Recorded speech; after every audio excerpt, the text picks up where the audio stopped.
আসসালামু আলাইকুম সবাইকে। আজ আমরা কথা বলবো মিনিমাম স্প্যানিং ট্রি অথবা এমএসটি। সাধারণত পরীক্ষায় আপনাকে একটি গ্রাফ দিয়ে মিনিমাম স্প্যানিং ট্রি বের করতে বলা হয় এবং দুটো অ্যালগোরিদমের মাধ্যমে সাধারণত এটি বের করা যায়। একটি হচ্ছে ক্রুস্কাল আর একটি হচ্ছে প্রিমস অ্যালগোরিদম। তো আজকের এই ভিডিওতে আমরা ক্রুস্কাল অ্যালগোরিদমের মাধ্যমে কিভাবে এমএসটি বের করতে হয় সে ব্যাপারটি দেখব। কিছু রুলস আছে কিভাবে আমরা বের করতে পারি নির্ভুলভাবে, এই জিনিসটা আমরা লক্ষ্য করব। এটি খুবই সহজ একটি অ্যালগোরিদম। এখানে কোনো কিছুই আসলে কঠিন না। যদি আপনি একটু টপিকসটা বুঝতে পারেন, আপনি যদি প্রসিডিউরটা বুঝতে পারেন, আপনি খুব সহজেই এই কোশ্চেনটা সলভ করে আসতে পারবেন এবং একটা ফুল মার্কস আপনি পরীক্ষা অবশ্যই নিয়ে আসতে পারবেন। সো আমি দেখতে পাচ্ছি এখানে আমার একটি গ্রাফ দেওয়া হয়েছে এবং আমি রুলসগুলোও লিখে দিয়েছি যে 3টি রুলস আপনাকে ফলো করতে হবে। সো শুরুতেই আপনাকে যখন এই গ্রাফটা দেওয়া হবে, আপনি প্রথম যে জিনিসটা দেখবেন, গ্রাফে কোনো সেলফ লুপ আছে কিনা। আমি রুলসের একদম প্রথমে এটা লিখেছি, গ্রাফ থেকে সেলফ লুপ ডিলিট করতে হবে। সো আমাকে দেখতে হবে এই গ্রাফে কোনো সেলফ লুপ আছে কিনা। সেলফ লুপ বলতে কি বোঝায়? ধরেন আমার এখানে আমি একটা ভার্টিসেস আঁকলাম এক্স। সো কখনো যদি একটা এজ এক্স থেকে বের হয়ে আবার এক্সেই যায়, সেটাকে আমি বলবো হচ্ছে সেলফ লুপ। সো এমএসটি বের করার ক্ষেত্রে প্রথম শর্ত হচ্ছে কখনোই কোনো ভার্টিসেসে সেলফ লুপ থাকতে পারবে না, থাকলে আমি তাকে ডিলিট করে দিব। সো আমি দেখতে পাচ্ছি এখানে ডিতে একটি সেলফ লুপ রয়েছে। সো আমরা এই সেলফ লুপটাকে রাখতে পারবো না, সেলফ লুপ আমাকে ডিলিট করতে হবে। অন্য কোনো ভার্টিসেসে কি সেলফ লুপ আছে? না, নেই, শুধু ডিতেই ছিল। সো ডি এর এই সেলফ লুপটা আমি ডিলিট করে দিব। ওকে, এবং 2 নাম্বার যে রুলসটি রয়েছে, আশা করি 1 নাম্বার রুলসটি আমরা বুঝতে পেরেছি। 2 নাম্বার যে রুলসটি রয়েছে তা হচ্ছে গ্রাফ থেকে প্যারালাল এজ ডিলিট করতে হবে। ওকে, প্যারালাল এজ বলতে কি বোঝানো হয়? ধরুন আমি দুটো ভার্টিসেস লিখলাম, একটা হচ্ছে ডব্লিউ আর একটা হচ্ছে জেড। এখন এখান থেকে ধরেন 3টা এজ এলো, একটার ভ্যালু 4, একটার ভ্যালু 5, আর একটার ভ্যালু 3। এখন এগুলোকে বলা হচ্ছে প্যারালাল এজ। এখানে দেখেন আপনি কিন্তু একটা এজের মাধ্যমেই ডাব্লিউ থেকে জেডে যেতে পারতেন অথবা জেড থেকে ডাব্লিউতে আসতে পারতেন, কিন্তু এখানে একটার জায়গায় একাধিক ভ্যালু আছে। সেম ডাব্লিউ থেকে জেড যাওয়ার জন্যই কিন্তু একাধিক ভ্যালু আছে। এগুলোকে বলা হচ্ছে প্যারালাল এজ। এই প্যারালাল এজ আপনাকে ডিলিট করতে হবে, কিন্তু আপনাকে মাথায় রাখতে হবে আপনি কিন্তু সব প্যারালাল এজ ডিলিট করতে পারবেন না। যেহেতু মিনিমাম স্প্যানিং ট্রি আমাকে বের করতে হবে, সেক্ষেত্রে যার ভ্যালু সবচেয়ে কম, এখানে সবচেয়ে কম আমি ভ্যালু দেখছি 3, এই 3টাকে আমি অক্ষত রেখে আমি বাকিগুলোকে ডিলিট করে দিব। আশা করি বুঝতে পেরেছেন। আমরা এবার একটু এই গ্রাফের দিকে লক্ষ্য করি। একটু লক্ষ্য করলে দেখবেন এ থেকে বিয়ে যাওয়ার জন্য কিন্তু দুটো আমার এজ রয়েছে, একটার ভ্যালু 5, একটার ভ্যালু 6। সো আমি বলেছি মিনিমাম স্প্যানিং ট্রি যেহেতু, আমাকে মিনিমাম ভ্যালুটাকে অক্ষত রাখতে হবে। সো এখানে 5 হচ্ছে আমার মিনিমাম ভ্যালু, আমি এটাকে অক্ষত রেখে আমি এই 6টাকে ডিলিট করে দিব। আশা করি বুঝতে পেরেছেন। আমি আরেকটু গ্রাফের দিকে তাকিয়ে দেখি আমার আরও কি কোনো প্যারালাল এজ রয়েছে। হ্যাঁ, বি থেকে আমি এফে যেতে পারি। এখানেও কিন্তু আমার 2টা এজ রয়েছে, একটার ভ্যালু 2 আর একটার ভ্যালু 3। সো এখানে সবচেয়ে কম ভ্যালু কোনটা? 2 সবচেয়ে কম। সো 2কে অক্ষত রেখে আমি এই 3টাকে ডিলিট করে দিব। আর কি কোথাও কোনো প্যারালাল এজ রয়েছে? না, প্যারালাল এজ আর কোথাও নেই। সো আমার এই রুল 2টাও কমপ্লিট হয়ে গেল। এবার 3 নাম্বার যে রুলটা, এটা যখন আমি নতুন গ্রাফ আঁকাবো তখন এটা আমাকে লক্ষ্য রাখতে হবে যে নতুন যে আমি গ্রাফটা তৈরি করব এখান থেকে, সেখানে কোনো সাইকেল বানানো যাবে না। সো এটা যখন আমি নতুন গ্রাফ তৈরি করব একদম অ্যান্সারের সময়, তখন আমি দেখাবো। সো যেহেতু আমার এখানে অনেক কাটাছেঁড়া হয়েছে, আমি এই গ্রাফটাকে আবার নতুন করে আঁকানোর চেষ্টা করছি। সো এ, সি, বি, ডি, এখানে এফ এন্ড এখানে ই। ভ্যালুগুলো দিয়ে দিব।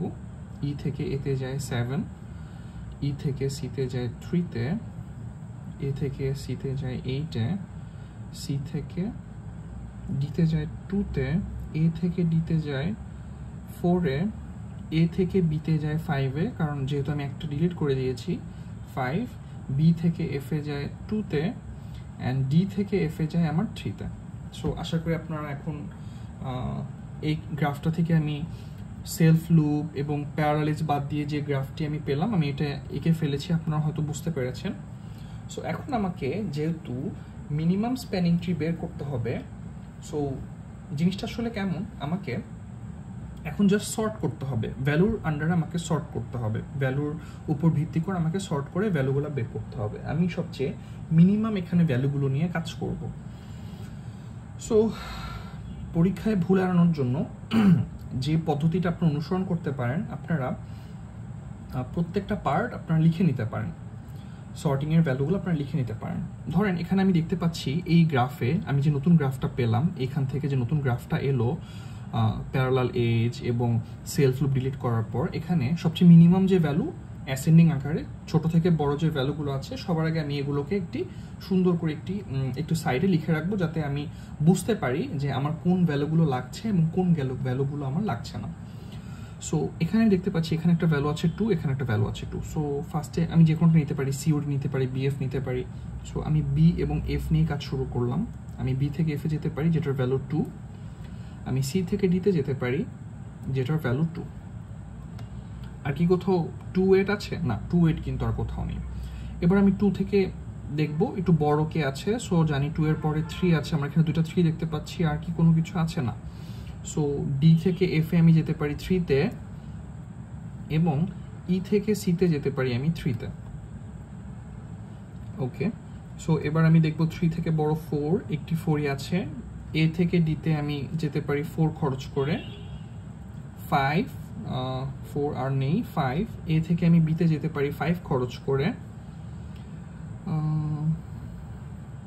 এ থেকে ইতে যেতে পারি 7 খরচ করে, এবং এ থেকে সিতে যেতে পারি আমি 8 খরচ করে। সো আমার সর্টিংটা কিন্তু হয়ে গেল। সর্টিংটা আপনি একটা সাইডে করে রাখবেন, এটা জাস্ট আপনার ভুল এড়ানোর জন্য। সো এবার আমি আমার এমএসটি, আমি ফাইনাল যে আমার রেজাল্ট বা ফাইনাল যে আউটপুট, আমি সেটি ড্র করার চেষ্টা করব। সো যেহেতু মিনিমাম স্প্যানিং ট্রি আমাকে আঁকতে হবে, সো আমি মিনিমাম ভ্যালুগুলো নিয়ে কাজ করব। আমাকে মিনিমাম ভ্যালুগুলো সবার আগে পিক করে নিয়ে আসতে হবে। সো আমি যদি এখানে একটু লক্ষ্য করি, সো এখানে বিএফ সবচেয়ে মিনিমাম ভ্যালু। সো আমি এটাকে সবার আগে পিক করে নিয়ে আসলাম। চেষ্টা করবেন আপনার পরীক্ষায় যে গ্রাফ দেওয়া থাকবে প্রশ্নে, সেটার মতো করে গ্রাফ আঁকানোর জন্য। অনেকে অন্যভাবে আঁকতে পারেন, যেমন এখানে দেখেন বি এবং এফ এখানে এভাবে দেওয়া, আপনি চাইলে বি এখানে এফ এখানেও দিতে পারেন। আর নতুন যে গ্রাফটা আঁকবেন, যে এটা আপনার অ্যাকচুয়াল অ্যান্সার হবে, কিন্তু এটা করতে গেলে অনেক সময় দেখা যায় কি ওভাররাইট হয়ে যায়। সো ওভাররাইটটা এড়ানোর জন্য আপনি চেষ্টা করবেন এই গ্রাফের সাথেই সামঞ্জস্য রেখে আঁকানোর জন্য। সো আমি ফার্স্টে এখানে বি লিখলাম, বি ভার্টিসেস এবং এফ ভার্টিসেস আমি এই গ্রাফের উপর ভিত্তি করে লিখছি, এবং এটার ওয়েট হচ্ছে বা ভ্যালু হচ্ছে 2। ওকে, এবার দেখতে পাচ্ছি এরপরে সি এবং ডি, এটার ভ্যালু 2। সো আমি দেখতে পাচ্ছি সি এবং ডি এখানে। সো আমি সি এবং ডিটাকেও নিয়ে আসব এবং দেখছি এটার ওয়েট বা ভ্যালু 2। সো এটাকে আমি উল্লেখ করে দিচ্ছি। ওকে, এরপর দেখতে পাচ্ছি এটার ইমিডিয়েট বড় ভ্যালু ডি এবং এফ। সো ডি এবং এফ, সো ডি এবং এফকে আমি জোড়া লাগিয়ে দিচ্ছি, এবং এটার ওয়েট হচ্ছে 3। এটাও আমি লিখে দিলাম। সো এটা আমার কমপ্লিট হয়ে গেল। ওকে, এবার আমি দেখছি ইসির ভ্যালু 3। সি আমি এখন আঁকিনি, সো ইটা এঁকে দিব, এবং এখান থেকে ই থেকে সি আঁকানো সম্ভব, এবং এটার ওয়েট 3। সো এটাও কমপ্লিট হয়ে গেল। আশা করি বুঝতে পারছেন। এরপর দেখতে পাচ্ছি এ থেকে ডি, এটার ওয়েট আমার দেওয়া আছে 4। সো এ থেকে ডি, এটার ওয়েট হচ্ছে 4। সো এটাও আমি এঁকে ফেললাম। এবার দেখতে পাচ্ছি এ থেকে বি 5। ওকে, এবার জিনিসটা আপনাকে লক্ষ্য করতে হবে, রুল নাম্বার 3টা আমার এখন কাজে লাগবে। আমি যদি এখানে এ থেকে বি যদি আমি আঁকাই, তাহলে দেখেন এ, ডি, এফ এবং বি এটা কিন্তু একটি সাইকেল গঠন করে। আমার মিনিমাম স্প্যানিং ট্রিতে আমি কখনোই নতুন যে আমি গ্রাফটা আঁকবো, সেখানে কখনোই আমি কোনো সাইকেল আনতে পারবো না। সো এই এ বি আমার হবে না। আমি এ বি যদি দিতাম, তাহলে কিন্তু আমার এখানে একটা সাইকেল গঠন হয়ে যায়, এ, ডি, এফ এবং বি আবার ঘুরে ফিরে এতেই আসছে। সো এটা একটা সাইকেল ফর্ম হয়ে যায়। যখনই দেখবো কোনো কিছুতে সাইকেল ফর্ম হয়ে যাচ্ছে, তখন কিন্তু আমি সেই এজ নিয়ে আর কাজ করতে পারবো না। এজ বা ওয়েট যেটাই বলেন না কেন, সেটা দিয়ে আমি আর কাজ করতে পারবো না। আশা করি আপনারা বুঝতে পেরেছেন। এবার আমি দেখতে পাচ্ছি এখানে আছে এ ই, আমি যদি এ থেকে ইতে এজ নিয়ে আসি 7 ভ্যালু করে, এখানেও কিন্তু একটি সাইকেল গঠন হয়ে যায়। ই সি ডি এ আবার ইতেই আসছে। সো এটা নিয়ে আমি কোনো কাজ করতে পারবো না। তার মানে আমি আশা করছি আপনারা সাইকেলের কনসেপ্টটি বুঝতে পেরেছেন। তার মানে মিনিমাম স্প্যানিং ট্রি যখন আমি তৈরি করব, কোনোভাবেই আমাকে নতুন গ্রাফে কোনো সাইকেল আনা যাবে না। এবং সর্বশেষ আমার রয়েছে এসি। সো আমি দেখতে পাচ্ছি এ থেকে সিতে যদি আমি নিয়ে আসি, তাহলে কিন্তু আমার এ সি ডি এ একটা গ্রাফ তৈরি হচ্ছে। সো আমি এটাকেও পিক করতে পারবো না। সো আমার এখানে সমস্ত কিছু চেক করা হয়ে গেল।